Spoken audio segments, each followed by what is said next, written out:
The Times says 7,000 pages detailing how the White House has been lying about the Vietnam War for 30 years.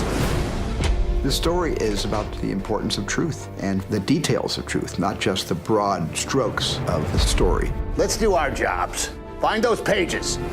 This is really the story of Kay Graham, played by Meryl Streep, coming to grips with what her place is going to be in the grand history of the Washington Post. She was the first woman to lead a Fortune 500 company. So you can see pictures of her with all the men around her, and she's the only woman in the room.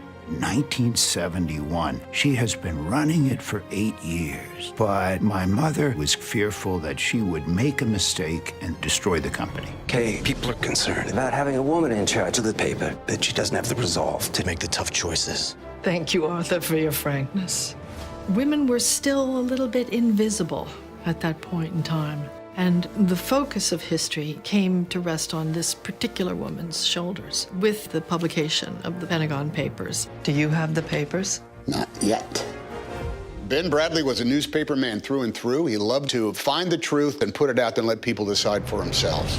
You're talking about exposing years of government secrets. The way they lied, those days have to be over. There's this quote from Ben that the truth, no matter how painful, is never as bad as a lie. If we don't hold them accountable, who will? We can't hold them accountable if we don't have a newspaper. She had immense respect for him, and he trusted and respected her, and therefore it worked.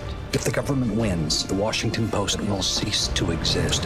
What are you going to do, Mrs. Graham? Through this huge event, you watch Katharine Graham find her voice. To risk her fortune and the company that's been her entire life, well, I think that's brave. Ben Bradley and Katharine Graham created the sense that the Washington Post could and should be the other great paper in our country. What will happen if we don't publish?